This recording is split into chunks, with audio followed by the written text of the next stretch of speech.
দর্শক, একুশে টেলিভিশনের ফ্যাক্ট চেকে আপনাদের সবাইকে স্বাগত জানাচ্ছি। আমি হারুন রশিদ। আজকে আমরা আলোচনা করব যে ত্রয়োদশ জাতীয় সংসদ নির্বাচন হয়ে গেল, সেখানে ভোটের হিসাব আর আসনের হিসাব, এটা দিয়ে কি বোঝা যায়? এই শুধুমাত্র আসনের হিসাব দিয়ে কি বোঝা যাবে যে একটি দল জনগণের কতটা কাছে? অথবা শুধু ভোটের হিসাব দিয়ে কি বোঝা যাবে? এই যে হিসাবের একটি নানা ধরনের কৌশল রয়েছে, সেটি নিয়ে আসলে আমরা ফ্যাক্ট চেক করার চেষ্টা করব। এ বিষয়ে কথা বলার জন্য আমাদের স্টুডিওতে রয়েছেন আমার ডান দিক থেকে অ্যাডভোকেট সাবিকুন নাহার মুন্নি, জামায়াত ইসলামের মহিলা বিভাগের আইন, মানবাধিকার ও মানব সম্পদ উন্নয়ন বিষয়ক সাধারণ সম্পাদক। আপনাকে স্বাগত জানাচ্ছি।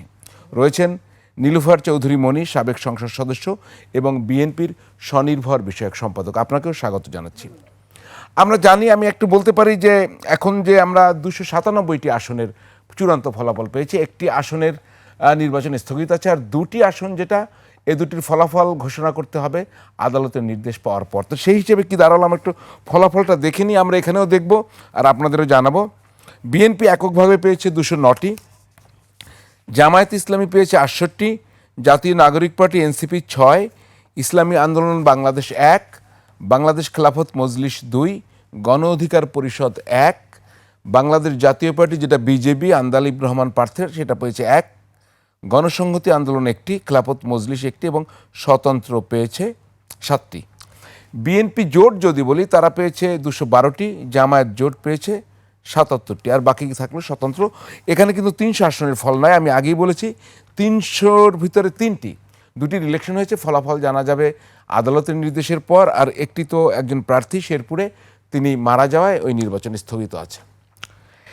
এখন আমরা সে বিষয়ে আমরা আলোচনায় যাব, তবে তার আগে এটা থাকুক, আমরা দেখতে থাকি। তবে তার আগে আমরা যেটা জানতে চাই যে এই নির্বাচনের পর এটি খুব স্পষ্ট যে পরশুদিন মানে আগামী মঙ্গলবারে সকালে সংসদ সদস্যরা শপথ নেবেন, বিকেলেই হচ্ছে মন্ত্রিসভা শপথ নেবে এবং তারেক রহমান যে জাতীয়তাবাদী দলের যে চেয়ারম্যান, তিনি যে প্রধানমন্ত্রী হচ্ছেন সেটিতে এখন নিশ্চিত। তারেক রহমান অলরেডি গতকালকে মানে আপনার হোটেল ইন্টারকন্টিনেন্টাল তিনি প্রতিক্রিয়া জানিয়েছেন। তা আমি সেখানে জাতীয় ঐক্যের কথা বলেছেন, আমরা একটু দেখি তার প্রতিক্রিয়া। রাষ্ট্রে পরিণত করতে না পারে, এই জন্য আমরা সকলে ইনশাআল্লাহ ঐক্যবদ্ধ থাকবো এবং থাকতে হবে। অন্যদিকে জামায়াত ইসলামের আমির শফিকুর রহমান দুদিন আগে একটা প্রতিক্রিয়া দিয়েছিলেন, সেটি আমরা দেখে নেই। আর আজকে যেটা হয়েছে, আজকে তারেক রহমান সাহেব কিন্তু গিয়েছিলেন, আমরা একটু দেখে নেই। জামায়াত ইসলামের আমির শফিকুর রহমানের অফিস প্লাস বাসভবন, সেখানে গিয়েছিলেন। নাহিদ ইসলামের বাসায়ও গিয়েছিলেন এবং এখন কিন্তু ভবিষ্যৎ প্রধানমন্ত্রী হিসেবে আগাম অভিনন্দন জানিয়েছেন জামায়াত ইসলামের আমির তারেক রহমানকে। তবে তিনি কতগুলো জিনিসও তুলে ধরেছেন, আমরা সেগুলো আলাপ করব। সেখানে হামলার কথা রয়েছে, নির্বাচন পরবর্তী সহিংসতার কথাও রয়েছে। এখন এর আগে যদি একটা ভিডিও আমরা দেখে নিই যে প্রাথমিক প্রতিক্রিয়া কি বলেছিল। নির্বাচনী পক্ষের কর্মী, সমর্থক, এজেন্ট, ভোটার বিভিন্ন জায়গায় বাড়িতে বাড়িতে হামলা হচ্ছে, ব্যক্তির উপর হামলা হচ্ছে, আগুন ধরিয়ে দেওয়া হচ্ছে বাড়িতে, এবং এর সম্পূর্ণ দায় তাদেরকে নিতে হবে যারা এই ধরনের অপকর্মে লিপ্ত হবেন। সুনির্দিষ্ট সময়ের ভিতরে যদি আমরা প্রতিকার পাই তাহলে এক কথা, কিন্তু যদি না পাই তাহলে এখানেও আমরা বাধ্য হব। ভোট কেড়ে নেওয়া, তারপরে রেজাল্টে বিভিন্ন ধরনের মেকানিজম প্রয়োগ করা। যে আমরা নীলুফার চৌধুরী মণি আপনাকে দিয়ে শুরু করতে চাই। স্পষ্টতই জামায়াতের আমিরের যে বক্তব্য, সেটা ক্ষোভ এবং তার হতাশার জায়গা খুব স্পষ্ট। যদিও আজকে তারেক রহমান সাহেব জামায়াত ইসলামী এবং এনসিপির দুজনের কাছেই গিয়েছেন এবং সেখানেও তিনি একই কথা বলেছেন, সব দলকে মিলেই কাজ করতে হবে। কিন্তু এই ক্ষোভের প্রেক্ষাপট কেন তৈরি হলো? দুটো দলই তো, সব দলগুলোই তো একসঙ্গে 2024-এর যে আগস্টে যে হাসিনা সরকারের পতন ঘটেছে তার আগে আন্দোলনে একসঙ্গেই ছিলেন তারা। কিন্তু এই পরিস্থিতি কেন সৃষ্টি হলো? এই তার ক্ষোভ বা অভিযোগের জায়গাটি কতটা স্পষ্ট? আমার শুভেচ্ছা, অভিনন্দন, আমার সহ আলোচককে শুভেচ্ছা। দেখেন, জামাতের সাথে বহুদিন বিএনপি একসাথে কাজ করেছে। আজকেও যদি বহুদিনের ধারাবাহিকতা ধরি, আজকেও আমাদের নেতা জনাব তারেক রহমান সাহেব, উনি প্রধানমন্ত্রী শপথ নেওয়ার আগেই, এমপির শপথ নেওয়ার আগেই উনি জামাতের অফিসে গিয়েছেন, এনসিপির অফিসে গিয়েছেন, যারা যারা সংখ্যাগরিষ্ঠতা পেয়েছেন তাদের অফিসে গিয়েছেন। তো এখান থেকে প্রমাণ করে যে বিএনপি কিন্তু একদম সমতার ভিত্তিতে কাজ করতে চায়, সবাইকে নিয়ে কাজ করতে চায়। বিএনপি একের অধিকবার বহুবার বলেছেন যে আমরা জাতীয় সরকার গঠন করতে চাই। তো সেইখানে জামাতের প্রশ্ন আসছিল যে জামাতকে নেওয়া হবে কি না।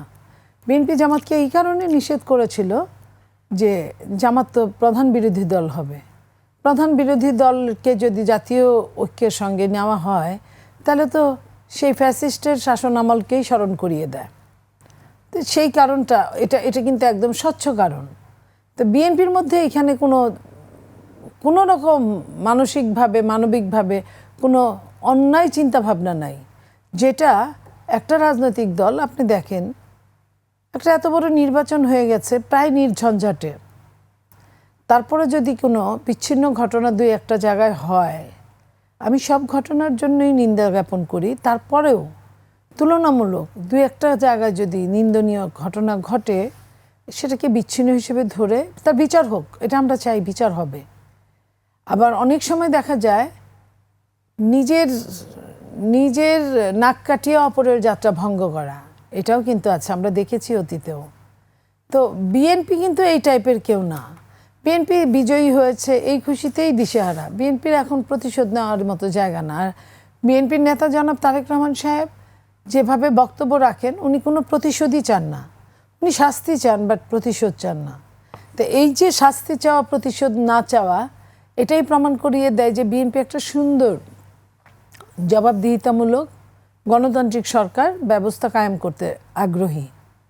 আমি মনে করি সমস্ত দলগুলো এই যে আজকে যেভাবে বিএনপি নেতা গেলেন, ঠিক সেইভাবে যেভাবে বরণ করলেন, ঠিক সেইভাবে মনে প্রাণে বরণ করে যেটা গঠনমূলক সমালোচনা, সেই গঠনমূলক সমালোচনা করবেন, রাষ্ট্রের ছায়া সরকার হিসেবে কাজ করবেন তারা এই যে অন্যায়ভাবে শুধুমাত্র বিএনপি করার জন্য পিছনে লেগে থাকাটা, এটা ঠিক হবে না।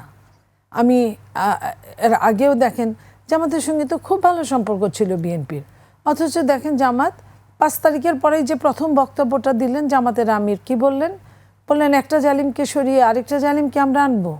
আপনি একজন পুরখাওয়া সাংবাদিক, আপনি নিজেই বলেন তো এই কথাটা কাকে বলেছে? বাংলাদেশে আর কয়টা বড় দল আছে ক্ষমতায় যাওয়ার মতো?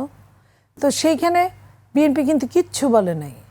যেমন ধরেন নাগরিক এনসিপি অনেক কথা বিএনপিকে বলেছে, অনেকভাবে অপমান করেছে। সর্বশেষ মির্জা আব্বাসের সঙ্গে যে আচরণগুলো করা হলো, এটা যদি সংসদীয় আচরণবিধির মধ্যে ফেলতে হয় তাহলে তার 10-15 বছরের মধ্যে সংসদে ঢোকারই কোনো অবস্থা থাকার কথা না। এটা যদি আচরণবিধির মধ্যে পড়ে, কারণ এটা কোনো আচরণের মধ্যেই পড়ে না, এটা নোংরামো, এটা একদম রাষ্ট্রবিরোধী, এটা একদম সমাজবিরোধী। তো এইটার পরেও বিএনপি কিন্তু চুপ থেকেছে। বিএনপি শুধু চুপই থাকে না, বিএনপি এতগুলো আসনে জয়যুক্ত হওয়ার পরেও বিএনপি নেতা বলতে পেরেছে দ্ব্যর্থহীন কণ্ঠে যে আমরা কোনো মিছিল করব না, বিজয় মিছিল, অন্যরা কষ্ট পাবে, আমরা মিছিল করব না, আমরা মসজিদে মসজিদে আমরা মিলাদ পড়িয়ে দেব এমন একটা দিনের জন্য। তো এইখান থেকে যদি কেউ বলেন, যদি আপনি মনে করেন যে ঘটনা ঘটেছে, ঘটতেই পারে, আমি অস্বীকার করব না, মানুষ তো ঘটতেই পারে, ঘটনা ঘটলে তাকে ধরে এনে বিএনপির কাছে সোপর্দ করলে বিএনপি অফিসে যায় এই বিচারটা দেখ, বিএনপি যদি বিচার না করে তারপরে বলতে পারবেন যদি ঘটনা সত্য হয়। ঘটনা যদি অন্যের ঘটনা যদি আরেক দিক দিয়ে প্রবাহিত করা যায়। আমার এক বন্ধু হাজব্যান্ড হলো নোয়াখালী আপনার ড্যাবের প্রধান ডাক্তার, গত কালকে না পরশু দিন ওইখানে বলা হয়েছে একটা দল যে ওইখানে একজন নারীকে রেপ করা হয়েছে। তার প্রাথমিক আলামত, সেকেন্ডারি আলামত কে করেছে? বিএনপিরা। সেকেন্ডারি আলামত, প্রাথমিক আলামত, আপনি যেহেতু ফ্যাক্ট চেক করেন আপনাকে বললাম, নিশ্চয়ই আপনার কাছেও খবরটা আছে। ডাক্তার কোনো আলামতেই, মানে আমি আমার বন্ধুর হাজব্যান্ড বললাম এই কারণে যে তাকে খুব ভোরে চলে যেতে হয়েছে এই কাহিনীর জন্য, কোনো আলামতেই ধরা পড়ে নাই সে ধর্ষিতা। এখন তার ডিএনএ টেস্ট বা অন্য কোনো টেস্ট যদি থাকে সেটা করার জন্য চেষ্টা করা হচ্ছে, তার হাজব্যান্ডের টেস্ট বা কিছু। এই যে এইখান থেকে প্রমাণ হয়, পায়ে পা দিয়ে ঝগড়া করার অর্থ কিন্তু ভালো হয় না। আমরা একটা সুন্দর রাষ্ট্র চাই, অনেক বছর ঝগড়ার মধ্যে দিয়ে আমাদের গেছে, কি আমাদের কি জামাতের, দুইজনেরই কিন্তু একই অবস্থা হয়েছে। কখনো জামাতের বেশি, কখনো আমাদের বেশি, আমাদের লোক সংখ্যা বেশি, আমাদের বেশি, সবসময় একটা জেল জুলুম হুলিয়া। আবার জামাতের বেশ কয়েকজন নেতাকে ফাঁসিতে ঝুলিয়েছে। আমরা কিন্তু সেদিন প্রতিবাদ করেছি, সিরিয়াস প্রতিবাদ করেছি। তো এই জায়গাগুলোতে আমরা বলতে চাই যে 5টা বছরই তো দেখেন, আপনি তো ছায়া সরকার, প্রকৃত বিশ্বের যে গণতান্ত্রিক রাষ্ট্রগুলো ছায়া সরকারের দাম কিন্তু সরকারের চেয়েও বেশি। আপনি যদি গঠনমূলক ছায়া সরকার হন তাহলে কিন্তু আপনি গেইন। জি, ক্লিয়ার, তো স্পষ্ট। এই জায়গাটায় কেন আপনি অন্যের পিছনে সময় নষ্ট করছেন? ওই সময়টা দেশের জন্য ব্যয় করেন। জি, আমরা আমি একটু এটাই অ্যাডভোকেট বলতে চাই। সাবিকুন নাহার মুন্নি আপনার কাছে জানতে চাইবো, আপনি তো তার কথাগুলো শুনেছেন, আমার কি আর প্রশ্ন করার দরকার আছে? ধন্যবাদ আপা, মনি আপা যে কথাগুলো বললেন। আমি প্রথমে যেটা বলবো যে আসলে ত্রয়োদশ সংসদ নির্বাচন মানুষের বহুল প্রত্যাশিত একটা নির্বাচন, তাই না? এই নির্বাচনটা কিন্তু গতানুগতিক ধারার কোনো নির্বাচন না, এটা আমাদের সবাই আমরা জানি। কারণ যেভাবে ডামি আমি নির্বাচন হয়েছে রাতের ভোট দিনে, তাই না, দিনের ভোট রাতে, তো এর পরে জনগণ একটা বিশাল প্রত্যাশা নিয়ে 15 বছর 17 বছর পরে এই জুলাই বিপ্লব হয়ে গেল, অনেক রক্তের উপরে আমরা দাঁড়িয়ে আছি এবং অনেক প্রত্যাশা নিয়ে জনগণ এই নির্বাচনটাকে একটা উৎসবের মতো নিয়েছে। আমি বলবো শুরু থেকে খুবই সুন্দরভাবে কাজও হচ্ছিল। যদিও আমরা দেখেছি নির্বাচন পূর্বে লেভেল প্লেইং ফিল্ড কিন্তু সব জায়গায় ছিল না, এটা আমরা পত্রপত্রিকার মাধ্যমে নিজেরা চোখের সামনে দেখেছি। হ্যাঁ, এই বিষয়গুলো আমাদের মিডিয়াতে এসেছে। তো তারপরেও কিন্তু মানুষের মধ্যে একটা আশা ছিল যে না, আমরা একটা নির্বাচন নিয়ে একটা কনস্ট্রাকটিভ ওয়েতে, হ্যাঁ, আমরা একটা সরকার পরিবর্তনে যাবে, একটা কনস্টিটিউশনাল পরিবর্তনের মধ্য দিয়ে। তো সেখান থেকে আমরা এই নির্বাচনটাকে অবশ্যই খুবই গুরুত্ব দিয়েছে আমাদের জনগণ এবং আমরা সেটার সাড়া দেখেছি সারা দেশ জুড়ে। বিশেষ করে যেহেতু কোনো দলীয় সরকার ছিল না, মোটামুটি উন্মুক্তভাবেই সবাই কাজ করতে পেরেছে, সব দলই। কিন্তু নির্বাচন যত ঘনিয়ে আসছিল ততই আমরা পরিবেশটা কিন্তু অনেক খারাপের দিকে দেখছিলাম। এই যে প্রতিহিংসা রাজনীতি ততটাই যেন আমাদেরকে পেয়ে বসেছিল। তো এই অনেক ঘটনা এর আগেও আমি আলোচনা করেছিলাম যে কোথায় কিভাবে প্রত্যেকটা আমাদের মানে নলেজে আছে সবার। কিন্তু নির্বাচন পরবর্তী এই নির্বাচনের সময়ে যে প্রত্যাশা নিয়ে আমরা কেন্দ্রগুলোতে আমাদের জনগণ সকাল থেকেই ভিড় হয়েছিল, আমি দেখেছি নিজেও। আমি যেহেতু একটা কেন্দ্রে ভোট দিয়েছি এবং আমার হাজব্যান্ড একজন ক্যান্ডিডেট ছিলেন, সেখানে আমি দেখেছি ময়মনসিংহ 5 আসন। তো ভোরবেলায় আমি ফার্স্ট ভোটার ছিলাম, আমি ফার্স্ট ভোটার ছিলাম। মানে নারীদের যে লাইনটা হয়েছিল সেখানে দুটো লাইন খুব মানে একদম ভোরের আলো ফুটতেই 7:30টার আগেই সবাই দাঁড়িয়ে গেছে। এটা আমাদের জন্য একটা আশাব্যঞ্জক এবং আমি সহ আমার মনে হয় সারা দেশের মানুষ এইভাবেই খুব উদযাপন করার নিয়ত নিয়ে সবাই বের হয়েছে। কিন্তু আমরা সুন্দরভাবে ভোটটা যাচ্ছিল, এই ভোট দেওয়ার প্রত্যাশা নিয়ে এসেছে, কিন্তু আমরা দেখতে পাচ্ছিলাম যে কাস্টিং কম হচ্ছে এবং আমরা নিজেরা ফিল্ডে ছিলাম বলে জানি যে আগের দিন যে পরিমাণ কালো টাকার ছড়াছড়ি আগে থেকেই হচ্ছিল, আগের দিন তো হয়েছে, নির্বাচন পূর্ব যে দুদিন এই সময়টাতে তা ব্যাপক মানে কালো টাকার ছড়াছড়ি হয়েছে, মানুষকে ভয়ভীতি দেখানো।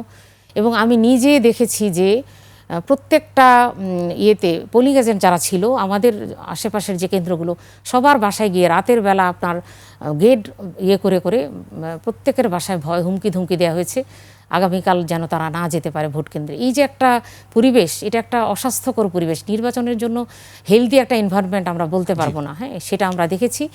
নির্বাচনের ভোটটা বাহ্যিকভাবে আমরা দেখেছি ভোট গ্রহণ হচ্ছিল, দৃশ্যত কিন্তু সুন্দর একটা স্মুথ একটা পরিবেশ মনে হচ্ছিল। কিন্তু ভেতরে আমরা যখন নির্বাচন কেন্দ্রগুলো মানে বিভিন্ন সেন্টারগুলো আমরা ঘুরে দেখছিলাম, সেখানে কিন্তু আমরা আসলে দেখলাম যে ভেতরের পরিবেশটা কিন্তু আসলে আশাব্যঞ্জক ছিল না এবং সেখানে অনেক অনিয়ম, সেটা আপনারা মিডিয়াতে এসেছে, অনেক কিছু, অনেক জায়গায় তো পোলিং এজেন্টদেরকে বের করে দেওয়া হয়েছে, অনেক জায়গায় তো মানে একদম ধরে যে এই মার্কায় ভোট দিতে হবে। এবং অনেক জায়গায় আপনারা দেখেছেন যে যারা নির্বাচন প্রক্রিয়ার সাথে ছিলেন তারা পর্যন্ত সিল মেরেছে, এগুলো মিডিয়াতে। হ্যাঁ, ভোটের মানে এই যে মনে করেন ভোটের দিন পরবর্তী অবস্থা কি, ভোটের সেকেন্ড আপনাদের অভিযোগ আমি একটু দেখেই নি। জি, অভিযোগগুলো আমি একটু দেখাই। সেটা হচ্ছে যে জামায়াতের পক্ষ থেকে অভিযোগ করা হয়েছে 30টি আসনে গণনায় ভোট জালিয়াতি হয়েছে, 30টি আসনে, এবং সেটি আমার কাছে কপিটাও রয়েছে। আপনারা বলেছেন যে 30টি আসনে আপনারা পুনর্গণনা চেয়েছেন, এটি নির্বাচন কমিশনে। জি, আমি একটু বলছি যে আপনারা বলছেন যে কোথাও ভুয়া পোলিং এজেন্ট, স্বাক্ষর ছিল না, দাঁড়িপাল্লা অভিযোগ করেছেন, তারপরে কমিশনগুলো পদক্ষেপ নেন। এর ভিতরে আমি আসনগুলো বলতেই পারি, সময়ের জন্য বলিনি। চরম অবস্থানা যেখানে ভোট জালিয়াতি কার্যকর হয়েছে। আপনি একটু ব্যাখ্যা করবেন, ব্যাখ্যা করা সম্ভব যে 1 নম্বরে নির্বাচন পরবর্তী সহিংসতা যেটা আপনারা অভিযোগ করছেন তার একটু উদাহরণ চাই, এবং একই সঙ্গে ভোট জালিয়াতির একটু। আমি আগে নির্বাচন পরবর্তী সহিংসতার যে অভিযোগ, আপনারা তো আগামীকালকে আবার প্রতিবাদ সমাবেশ ডেকেছেন, সে বিষয়ে পরে যাব। আপনি সংক্ষেপে বলতেন তাহলে আমরা অন্য আলোচনায় যেতে পারতাম। জি জি, নির্বাচন পরবর্তী সহিংসতাটা তো মানে মিডিয়াতে এসেছে। আমার সবার আগে একটা কথা আমার বলা দরকার মনে করি, যে আসলে এখানে সহিংসতা কেন হবে। এটা কিন্তু এমন না যে গেল মানে পাস্ট গভর্নমেন্ট ছিল কোনো একটা দলীয় সরকার, এখানে ইন্টারিম গভর্নমেন্ট, কেউ কিন্তু আমরা কোনো ক্ষমতায় ছিলাম না।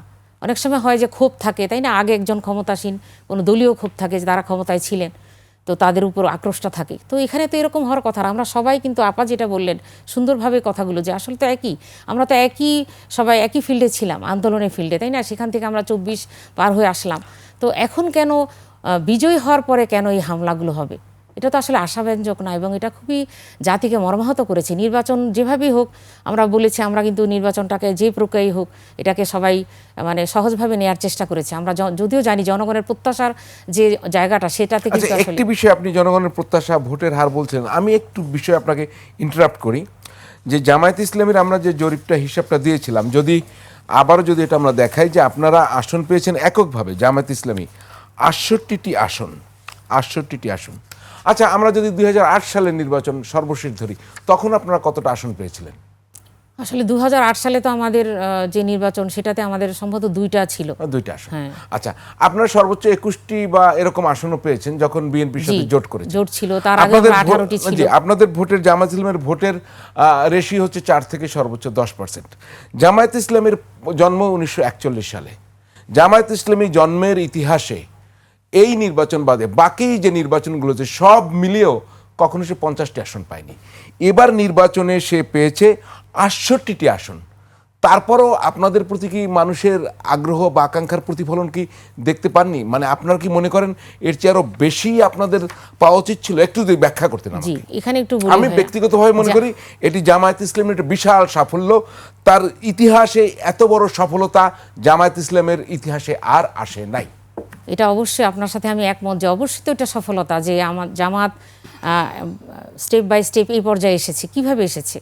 এটা ঠিক যে জামাতের যে কনস্ট্রাকটিভ যে আন্দোলন ছিল, সবসময় জামাত জনতাকে সাথে নিয়ে এবং গণবান্ধব যে কর্মসূচিগুলো ছিল, সে প্রক্রিয়ার মধ্য দিয়ে জামাতের উপরে যে জুলুমগুলো এসেছে এবং সর্বোচ্চ নেতৃবৃন্দকে যেভাবে ফাঁসি দিয়েছে, তারা কোনো দেশ স্বার্থবিরোধী কোনো নেগোসিয়েশনে যদি তারা যেতেন, তাহলে কিন্তু তাদের এই ফাঁসির কাছে তাদেরকে ঝুলতে হতো না। এটা জনগণ কিন্তু বুঝতে পেরেছে।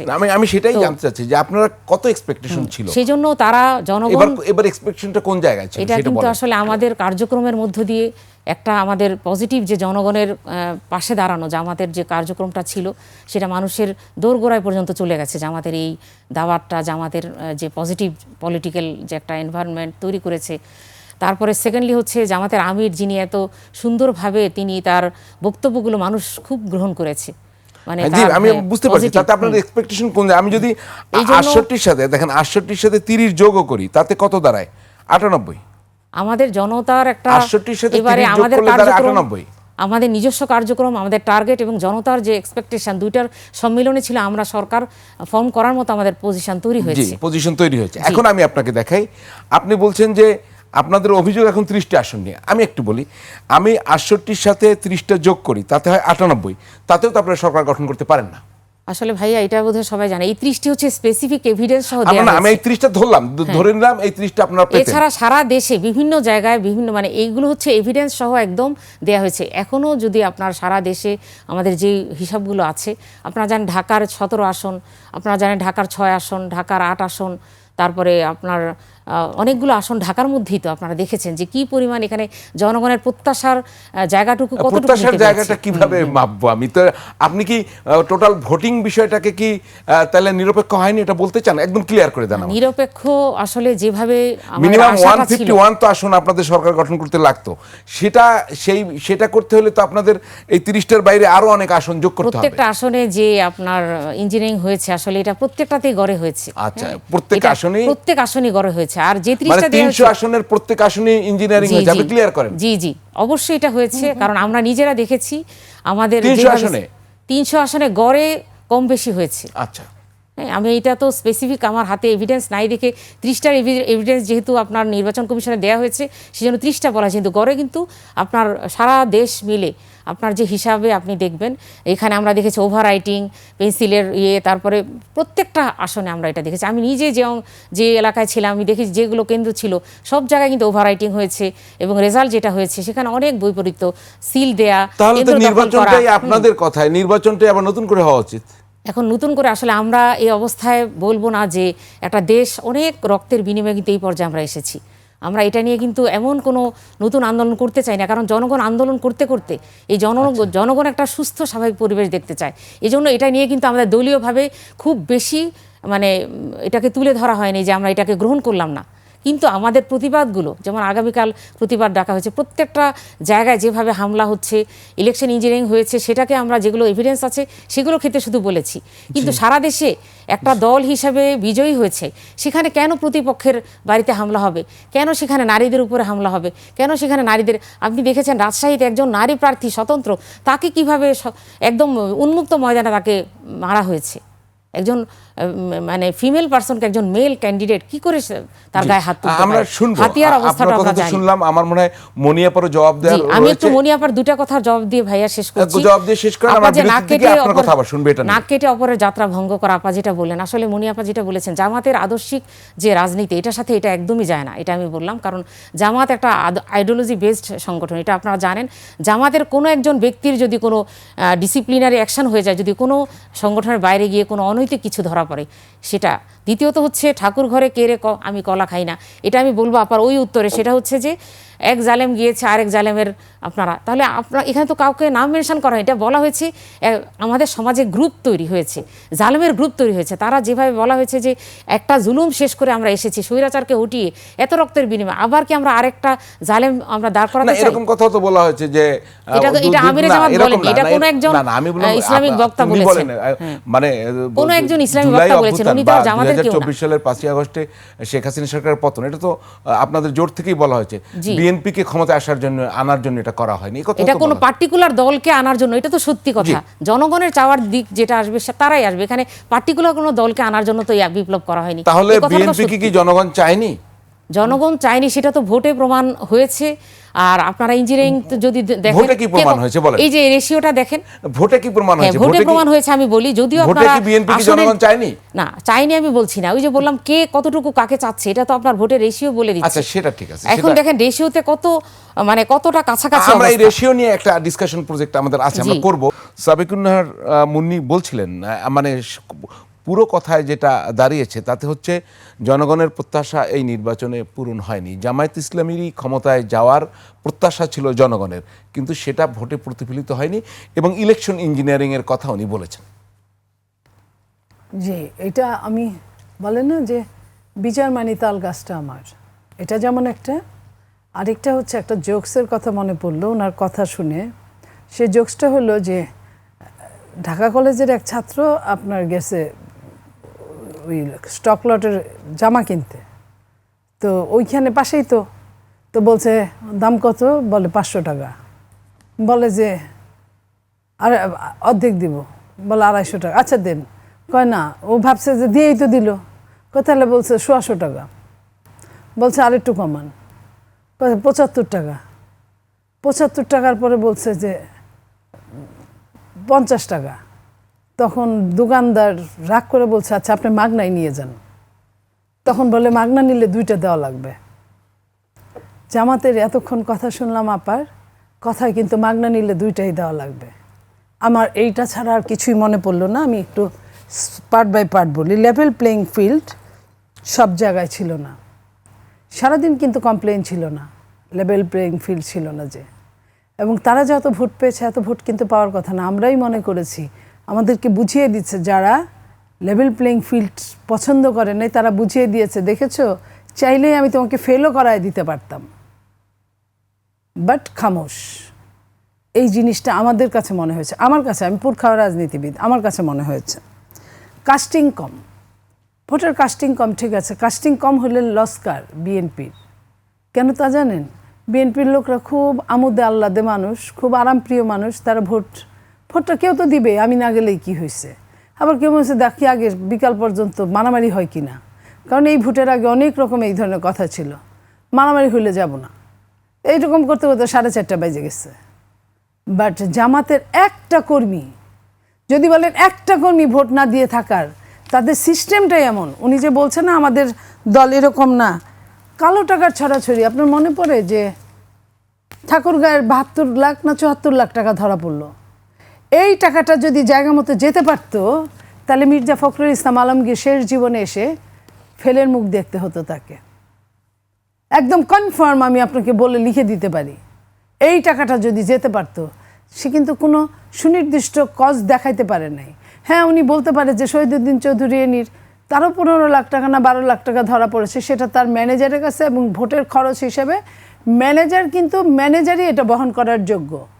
কোথা থেকে এনেছে, কিভাবে এনেছে বলার পরে কিন্তু সেটা আপনার সসম্মানে ফেরত দেওয়া হয়েছে বা কিছু, ওটাও ফেরত দেওয়া হয়েছে হয়তো বা, কিন্তু এইখানে একটা বিরাট শুভঙ্করের ফাঁকি।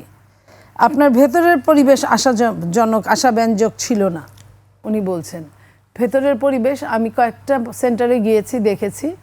আমি তারেক রহমান সাহেবের আমি পরিদর্শক ছিলাম, কয়েকটা জায়গায় গিয়েছি, কারও কোনো কমপ্লেন ছিল না, জামাতের তো একদমই ছিল না।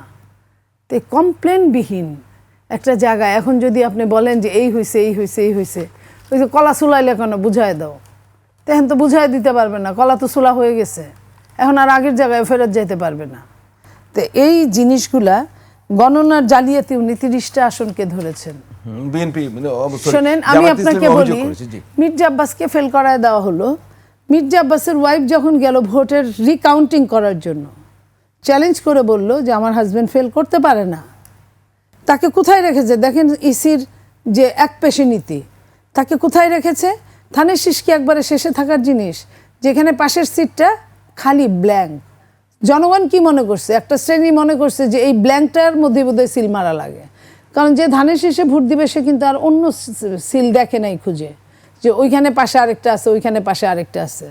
জনগণ ওই জায়গাটায় ভোট দিয়ে 4000 ভোট কিন্তু নষ্ট হয়েছে, সেটা মাইনে নিছে। রিকাউন্টিংয়ের সময় দেখা গেছে, এবং আবার রিকাউন্টিং করলে আরও ভোটে হারবে। আপনার ঢাকা 15 জামাতের আমিরের যে আসন, এটা ফেল করেছিল কে? তারা আমির সাহেব, এটা একদম ফেল করেছিল। 4000 না 20,000 ভোটে মিল্টনে কিন্তু মিছিল শুরু হয়ে গেছিল। একরকম মিল্টনকে কুরবানি দেওয়া হয়েছে। কেন আপনি জানেন?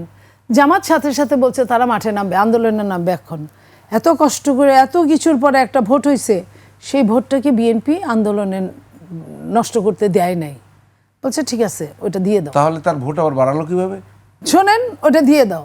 এটা আপনি যারা ছিল ওইখানে তাদের জিজ্ঞেস করেন।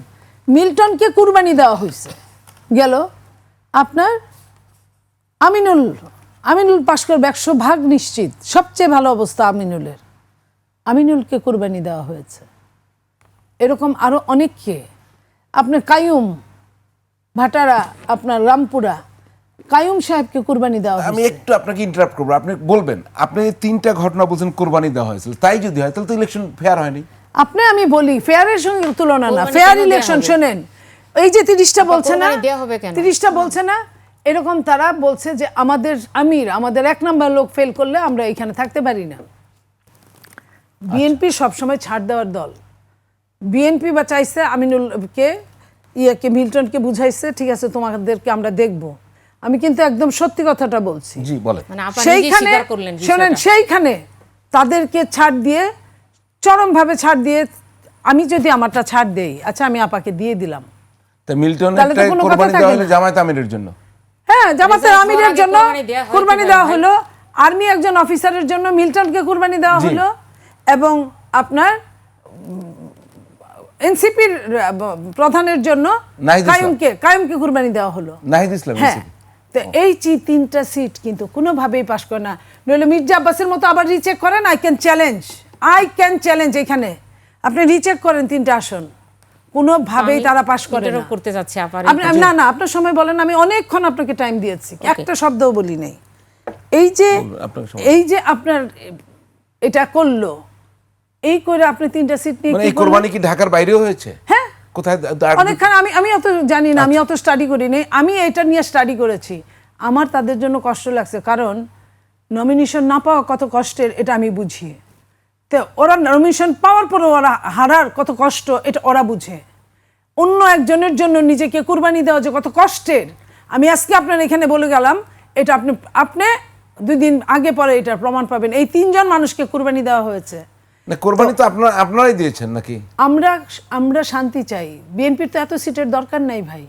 বিএনপির তো 215টা সিট, 12টা সিট, আবার আরো 3টা, এই 3টাও বিএনপি আল্লাহ রহমতে পাবে। বিএনপির তো এত সিটের কেন দরকার নেই। কোরবানি দিলেন তাহলে? হ্যাঁ, কেন আমরা কোরবানি? শান্তি চাই, আমরা অশান্তি কারা করতে গণতন্ত্র। চেয়েছিল? গণতন্ত্র আপনি বুঝে নেন, আপনি আমার মুখ দিয়ে বলান কেন সবকিছু? আপনি বুঝেন না, 2 জন মানুষ, আমি আর আপনি আছি, আমি নাই, আপনি তাহলে কি, আপনার নামটা কি আপনিই বলেন, আমার তো বলার দরকার নাই।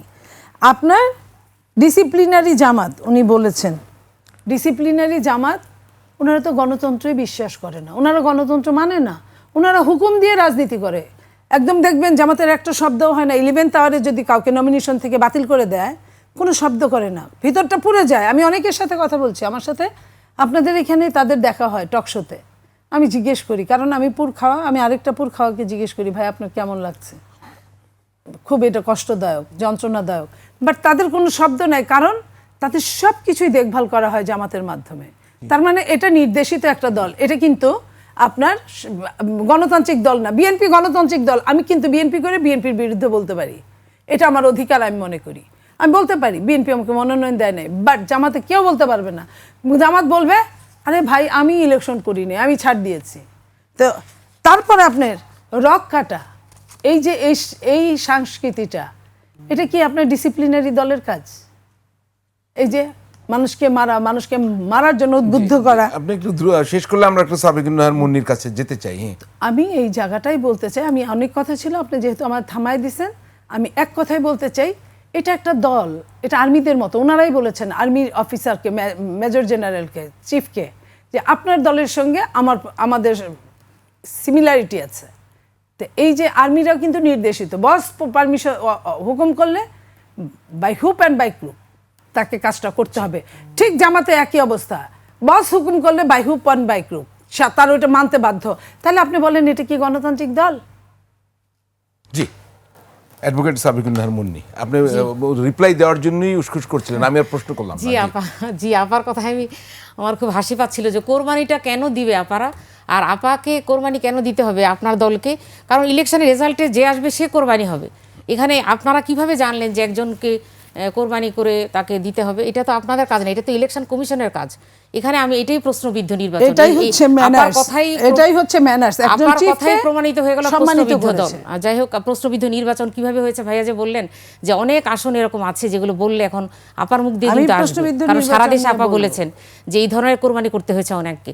আমার কথা হচ্ছে ইলেকশনে আমরা সবাই প্লেয়ার হিসেবে খেলছি, তাই না? এখানে ইলেকশন কমিশন সবকিছু আপনার শেষ হয়ে গণনা করবে, তারপরে ফলাফল প্রকাশ হবে। এখানে আমার কোরবানি আপনার কোরবানি তো প্রয়োজন নেই। বলেন না, দুইজনে মিলে চলেন, আমরা রিকাউন্টিং করি। সেটা তো আমাদের 30টা জায়গায় এভিডেন্স সহ দেয়াই আছে, সেগুলো আসুক আপা। আচ্ছা, তারপরে যেটা আপা বললেন যে দলীয় শৃঙ্খলার ব্যাপারে, আসলে জামাত সবসময় আপনার দলীয় স্বার্থ, জাতীয় স্বার্থ এগুলোকে প্রায়োরিটি দেয়। আমরা আমাদের একটা আদর্শিক দল, এখানে একটা আদর্শিক বন্ডেজ আছে সবার মধ্যে, এবং স্যাক্রিফাইস করবে জাতির স্বার্থে। এখানে আপনি যাদেরকে বললেন তাদেরকে যখন জোট হয়ে গেছে তখন তারা জাতির স্বার্থে তাদেরকে স্যাক্রিফাইস করেছে। বৃহত্তর জোট হয়েছে, 11 দলীয় জোট, অটোমেটিক তখন তারা ব্যাক করে আসছে। এটা তো একটা আপনি অ্যাপ্রিসিয়েট করার কথা যে জামাত এতটা শৃঙ্খলাবদ্ধ, আপনাদের মতো কেউ আপনার হয়নি। কারণ গণতান্ত্রিক দল না, তো এইজন্যই অ্যাপ্রিসিয়েট করি। গণতান্ত্রিক অবশ্যই একটা নির্দেশিত দল, নির্দেশ আপনাদের তো আপনাদের তো বিদ্রোহীরা জায়গায় 4জন করে দাঁড়িয়ে যায়। গণতান্ত্রিক দল, এটা তো সে বিট্রে করছে। একটা দলের দলীয় আদর্শের বাইরে চলাটা কিন্তু গণতান্ত্রিক না আপা। গণতান্ত্রিক হচ্ছে আপনি ভিন্ন মতকে যখন আপনি সহনশীলতার সাথে দেখবেন, ভিন্ন মতকে গ্রহণ করবেন, অ্যাকসেপ্ট করবেন। কিন্তু একই দলের মধ্যে আপনি যদি এরকম বিদ্রোহী থাকে তাহলে দলীয় আদর্শ কখনো বাস্তবায়ন হবে না, এবং এটা কখনো আপনাদের এই দল কখনো একটা আদর্শিক একটা সিম্বল হিসেবে জাতির কাছে আসতে পারবে না। কারণ আপনাদের জায়গায় জায়গায় বিদ্রোহী দল, বিদ্রোহী গ্রুপ দাঁড়িয়ে যায়, এটা সবসময়।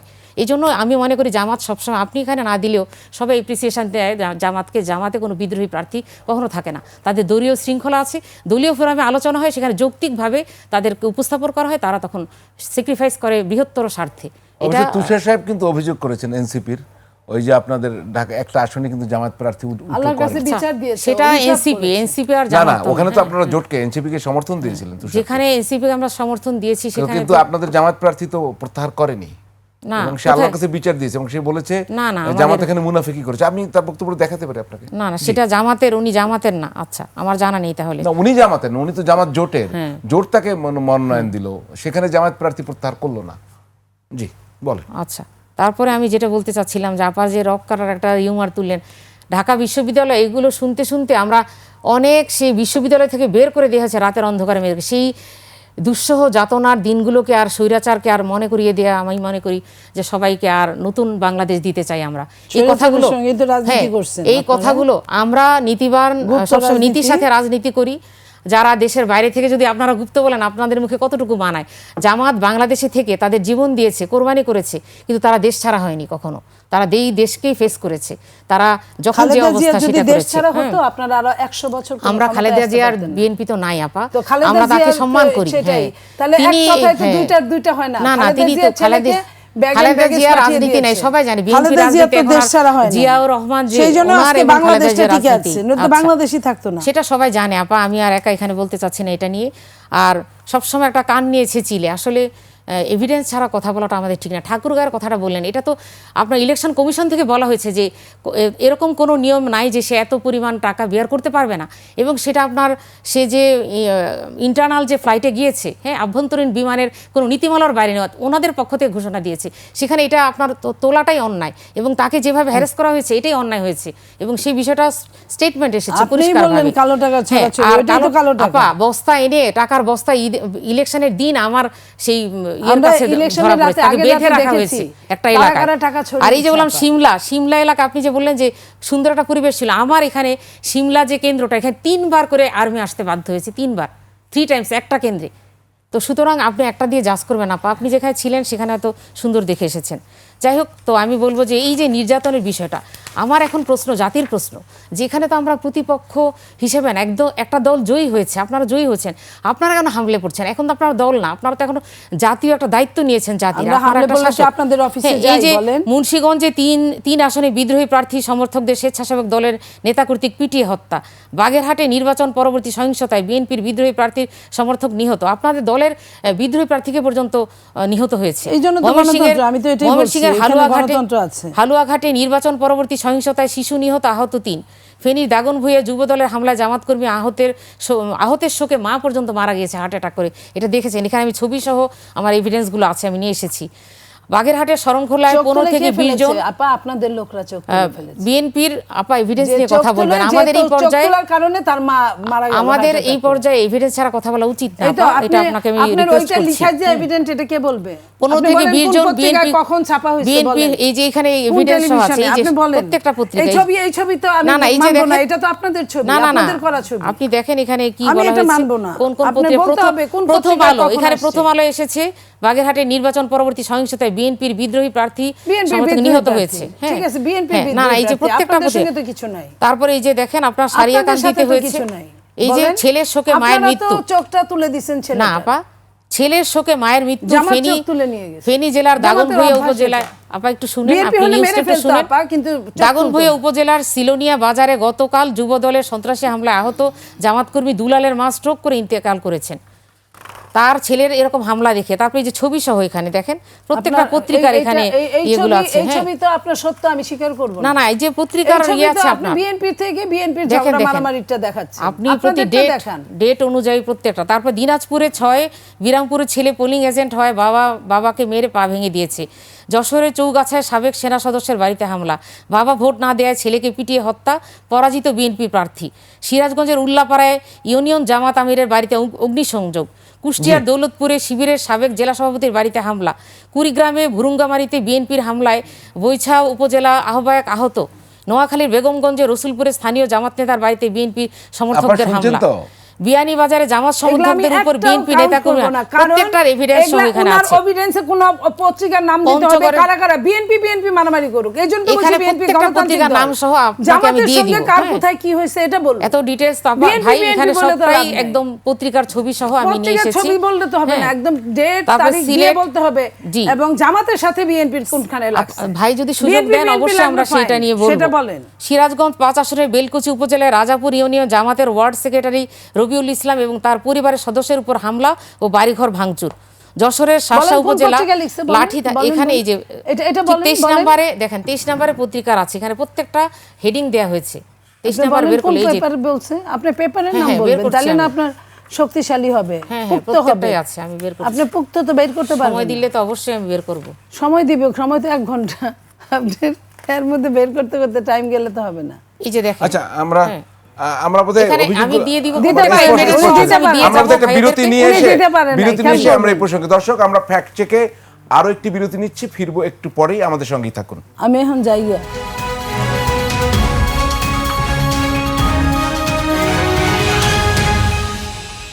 আমি একটু ফ্যাক্ট অ্যান্ড ফিগার দেখাতে যে এতক্ষণ তো আমরা আসন দেখালাম, এখন ভোটের হারটা দেখাই। দেখুন যদিও 66টি আসন পেয়েছে জামাত এককভাবে, 68, কিন্তু তার ভোটের হারটা হচ্ছে 31.76%। আমি দেখি এখানে দেখাই যে বিএনপি পেয়েছে 49.97%, জামায়াত পেয়েছে 31.76%, এনসিপি 3.57%, বাংলাদেশ খেলাফত মজলিস 2.9%, আরও আছে স্বতন্ত্র ইসলামী আন্দোলন বাংলাদেশ 2.70%, স্বতন্ত্র 5.979%। তাহলে আমরা যদি একটু দেখি মনিয়াপা, আপনার কাছেই যাই, তাহলে ভোটের যে কাউন্টিং, আমরা ওই শতাংশটাকে আবার ফিরে যাই, দলীয় শতাংশ যেটা, সেক্ষেত্রে জামাত বিএনপি কিন্তু ভোটের শতাংশ খুব বেশি দূরে নাই, একটা হচ্ছে 49, আছে 31। আপনি যদি ধরেন 20% প্রায়, 30% আর হচ্ছে 50% ধরে নিলাম, খুব বেশি কিন্তু দূরে নাই। কিন্তু আসন হিসেবে বাংলাদেশের নির্বাচনের যে ব্যবস্থা, তাতে হচ্ছে একটি আসনে কেউ যে সিঙ্গেলি যে বেশি ভোট পায় সেই জয় হয়। তাতে কি জামায়াত কি আর দুর্বল রয়েছে? জামাত তো শক্তিশালী প্রতিপক্ষ হিসেবে আবির্ভূত হয়েছে আপনাদের এইখানে সামনে। আমার একটা কথা আছে। জি।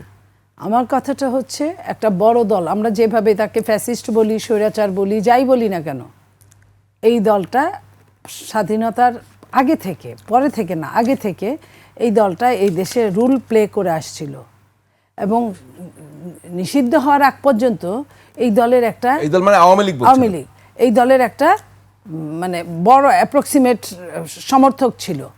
সেই দলটা ভোটে অযোগ্য হয়েছে। জি। সেই দলটার কেউ কেউ যখন ভোট দিয়েছে এত কিছুর পরেও, কৃতজ্ঞতা ভোট, যেমন জামাত তাদের বাড়িতে খাবার পাঠিয়েছে, বাজার পাঠিয়েছে, জামাত তাদেরকে থাকতে দিয়েছে, জামাত তাদের নামে কোনো মামলা দেয় নাই, এই ভোটগুলো জামাতের এই দলটার মধ্যে পড়েছে।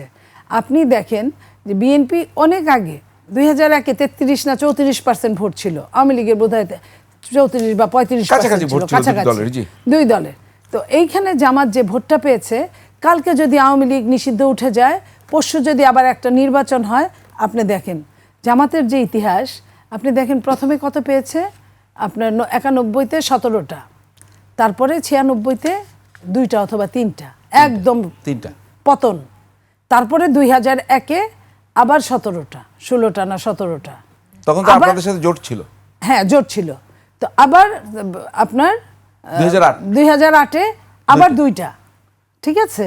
তাহলে তার উত্থান এবং পতনের মধ্যে কিন্তু কিন্তু 15 বছর তো বিশাল গ্যাপ, পরিস্থিতি চেঞ্জ হয়েছে। আমি সেটা বলি, 15 বছরের বিশাল গ্যাপটা যেমন, ঠিক তেমনই একটা দল নাই, একটা দলের সঙ্গে তার জোটেরাও নাই।